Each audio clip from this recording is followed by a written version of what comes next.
اور جب مدین کی طرف رخ کیا تو کہنے لگے کہ امید ہے کہ میرا پروردگار مجھے سیدھا راستہ بتائے۔ اور جب مدین کے پانی کی جگہ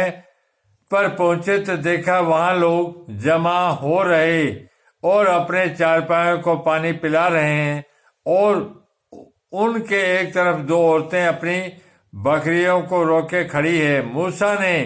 ان سے کہا تمہارا کیا کام ہے؟ وہ بولی جب تک چرواہے اپنے چارپائیوں کو لے نہ جائیں ہم پانی نہیں پلا سکتے، اور ہمارے والد بڑی عمر کے بوڑھے ہیں۔ تو موسیٰ نے ان کے لیے بکریوں کو پانی پلا دیا، پھر سائے کی طرح چلے گئے اور کہنے لگے کہ اے پروردگار،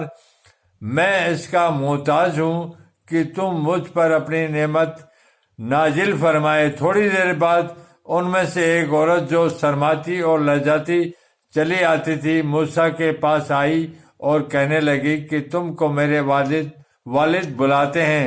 کہ تم نے جو ہمارے لیے پانی پلایا تھا اس کا تم کو بدلہ دے۔ جب وہ ان کے پاس آئے اور ان سے اپنا ماجرا بیان کیا تو انہوں نے کہا کہ کچھ خوف نہ کرو، تم ظالم لوگوں سے بچ آئے ہو۔ جب لڑکی بولی کہ ابا ان کو نوکر رکھ لیجئے، کیونکہ بہتر نوکر جو آپ رکھیں وہ ہے جو مضبوط اور امانت دار ہو۔ موسیٰ سے کہا کہ میں چاہتا ہوں اپنی ان دو بیٹیوں میں سے ایک کو تم سے بیاہ دوں، اس وعدے پر کہ تم 8 برس میری خدمت کرو، اور اگر 10 سال پورے کر دو تو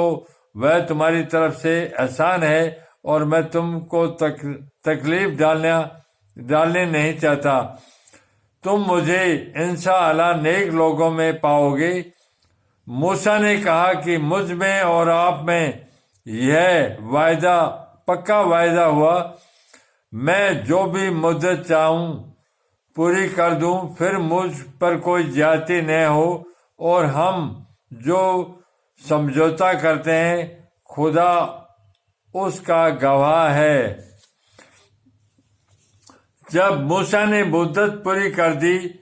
اور اپنے گھر کے لوگوں کو لے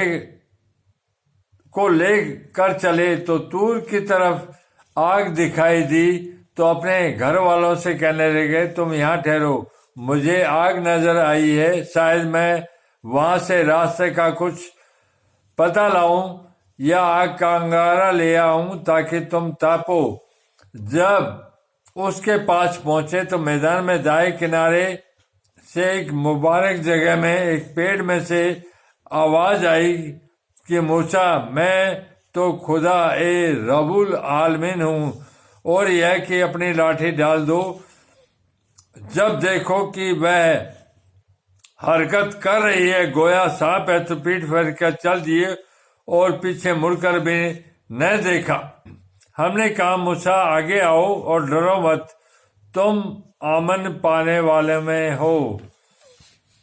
اپنا ہاتھ گریبان میں ڈالو تو بغیر کسی عیب کے سفید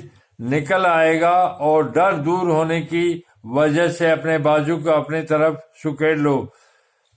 یہ 2 دلیلیں تمہارے پروردگار کی طرف سے ہیں، ان کے ساتھ فرعون اور اس کے درباریوں کے پاس جاؤ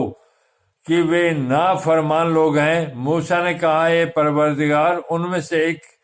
شخص میرے ہاتھ سے قتل ہو گیا تو مجھے ڈر ہے کہ کہیں مجھ کو نہ مار ڈالیں، اور ہارون جو میرا بھائی ہے اس کی زبان مجھ سے زیادہ صاف ہے، تو اس کو میرے ساتھ مددگار بنا کر بھیج کہ میری تصدیق کرے، مجھے ڈر ہے کہ وہ لوگ مجھے جھٹلا دیں گے۔ خدا نے فرمایا ہم تمہارے بھائی سے تمہارے بازو کو مضبوط کریں گے اور تم دونوں کو غلبہ دیں گی، تو ہماری نشانیوں کی وجہ سے تم تک پہنچ نہ سکیں گے، اور تم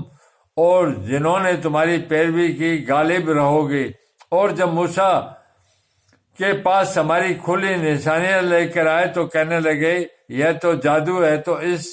نے بنا کھڑا کیا ہے، اور یہ باتیں ہم نے اپنے اگلے باپ دادا میں تو کبھی نہیں سنی۔ اور موسیٰ نے کہا میرا پروردگار اس شخص کو خوب جانتا ہے جو اس کی طرف سے حق لے کر آیا ہے اور جس کے لیے عاقبت کا گھر یعنی بہشت ہے، بے شک ظالم نجات نہیں پائیں گے۔ اور فرعون نے کہا کہ اے درباریوں، میں تمہارا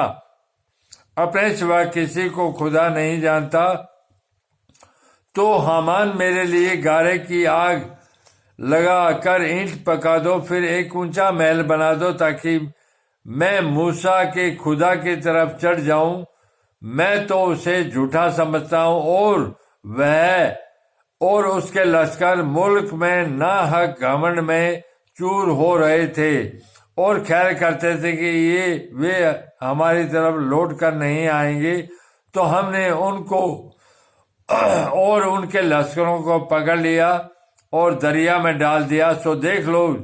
ظالموں کا کیسا انجام ہوا، اور ہم نے ان کو پیشوا بنایا۔ وہ لوگوں کو دوزخ کی طرف بلاتے تھے، اور قیامت کے دن ان کی مدد نہیں کی جائے گی، اور اس دنیا میں ہم نے ان کے پیچھے لعنت لگا دی، اور وہ قیامت کے دن بھی بد حالوں میں ہوں گے۔